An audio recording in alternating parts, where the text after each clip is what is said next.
by sea. We're doing it by land now. Is this a hike you guys normally do? Yeah, it's one of our favorites, actually. It's one of the hikes that we used to do when we lived on the boat. We'd come out this way, and it's right in town, so you take us right out to one of the most beautiful beaches on St. John. Amazing. I'm gonna be ready for a swim. And what's something that's interesting that people probably don't know about this island is the majority of it is a national park, right? Yep. That's right. About 75% of it is national park, so it can always remain pristine and beautiful, can't be developed or anything like that. And we've also adopted this trail through the Friends of the National Park. Oh, really? Yeah, so we clean it a couple times a year. Tell me a little bit about the beach that we're heading down to. What's it called? This is Solomon Beach. Okay. We'll head down here. It's popular with locals. This Oh, bag. Eureka, I see it. It's the light at the end of the tunnel. Literally. Woo. This is the Beautiful. payoff right here. It does not disappoint. Oh, man. It's blue, it's refreshing, the sand is white. Nice place to live, don't you think? Not bad. Need a bartender? I'm kind of ready to get in this water. Yeah. You and me both. All right, let's do it.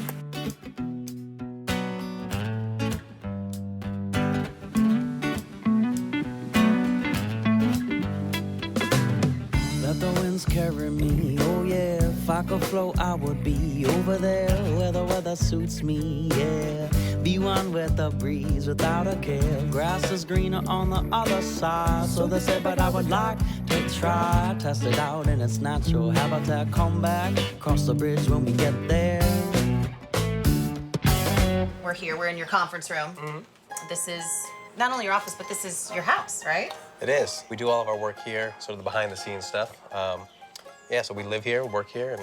You're taking that whole live-work concept back in the States to a whole other level, I have to say. This is... We are a startup, so I guess that's kind of the idea that we do work where we live. Where does the investment come from? Where does the funding come from? How do you go from point A of bartending to point B of, putting out your own beer, getting the tap room together? We're pretty much just put everything that we had worldly into Which wasn't a lot. Yeah. Yeah. When we first started, we needed a little bit of startup capital, and we had asked our family and friends. We said $500 to $5,000. It was a very simple concept of just give us what you can, we'll pay you back in a couple of years. And they all came through, and they actually gave us enough money to get our feet off the ground. And over the years, we've paid them back as well as reinvested everything. I mean, you guys have figured out, what everyone's dream is. What would be your advice for people that are thinking, man, if I could just leave it all? And... At the end of the day, if, I feel it's just about being happy, so whatever it's going to take to do that, any change, I think, in that direction is a good one. But at the same time, when you move to the Caribbean, you have this idea that everything will be perfect, but there's a lot of hardship along the way. It's challenging to live on a small island. You've got to have patience. You got to realize the pace is a lot slower, and the only way to be part of it is to immerse yourself in it. And if you try to get outside that, you will get frustrated and probably end up leaving. Yeah, and be prepared for iguanas to crawl through the window and the power to go out. The power goes out. Went out today for 2 hours, but that's normal everyday life, and it's not for everybody, but it's unique, and it's what we put up with. But a bad day in the islands still beats a good day in the office. For people that want to leave or do something different, it's just make sure you're having a good time, because you're leaving something that wasn't happy.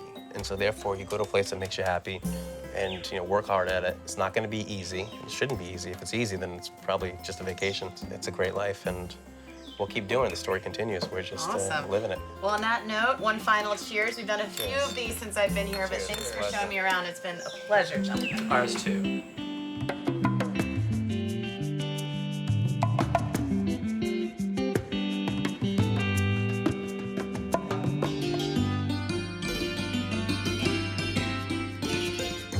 My name is Colette, and I've been here for 7 years.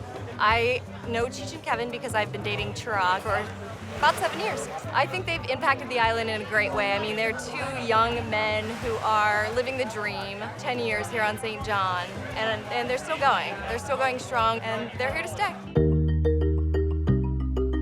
I was actually their first bartender at the tap room. Next to nothing in the bar, no TV, no music. We just talked to everybody. One of my favorite things about the tap room was Cheech I never really got to know who he was until he would come in on the most random nights and he'd only order half pints. And he's like, oh, because it's just a half one, I just need half, that's it, just a little bit. But through the course of the night, he'd have like 6, 7, 8 half pints. Kevin and Cheech are definitely living their dream lives. And it's the Caribbean, so perfect weather. It is summer almost all year round. Good people. It's fantastic. I mean, anything is possible. Their story is very similar to a lot of people. They don't know what to do, and how can they take something that they love and make a life out of it? And they've done it. They left their worlds and came down here, and now they're literally living the dream. You know, everyone that moves to St. John brings their unique story and experience. I'm a minimalist, I think, at baseline, but it's definitely a place that makes you learn what you can live without. We brought something that we love, which was microbrew beers. And it's not the most important thing in the world, but it is important to us. I think when you've had enough with what you're doing and you're not happy, you should start thinking about making a change. It doesn't have to be to move across the globe or to the Caribbean. You can move to the town next door or start a new job. But I think at the end of the day, if you're not happy with what you're doing, you should really think about it and not be afraid of change and just go for it. Never stop learning or wanting to grow and try new things, which I think if that's what you're wanting to lean towards, I don't think you could really make a bad choice. Ultimately, we want our business to be financially successful, but I think it's the lifestyle that we've been able to give ourselves and that the Virgin Islands affords us the opportunity to have. You know, I mean, beautiful sunsets, you know, going to the beaches. And at the end of the day, it's like I've been doing this with my best friend for 16 years. It's just two guys hanging out in the Caribbean and brewing some great beer and, you know, living the dream, I guess. You're really living the expat dream. This is the next step of my journey to be here in St. Croix. And that is a donkey sneezing in my face. Here I am every day trying to help places like this in the islands. You like passion fruit? Yeah. Life is short and you got to take advantage of what you want to do. This is the life. You know, Michael Corleone got it completely wrong. All business is personal. Eric calls up and says, let's play. I play. There's certain people in your life who call you up 4 o'clock in the morning and say, meet me on the corner of Avenue D and 4th Street and bring a handgun and a stolen car, a tarpaulin, and some duct tape. You don't ask why, you just go. Sex, drugs, rock and roll, and food. Today, my guest, Anthony Bourdain. And everything is on the table.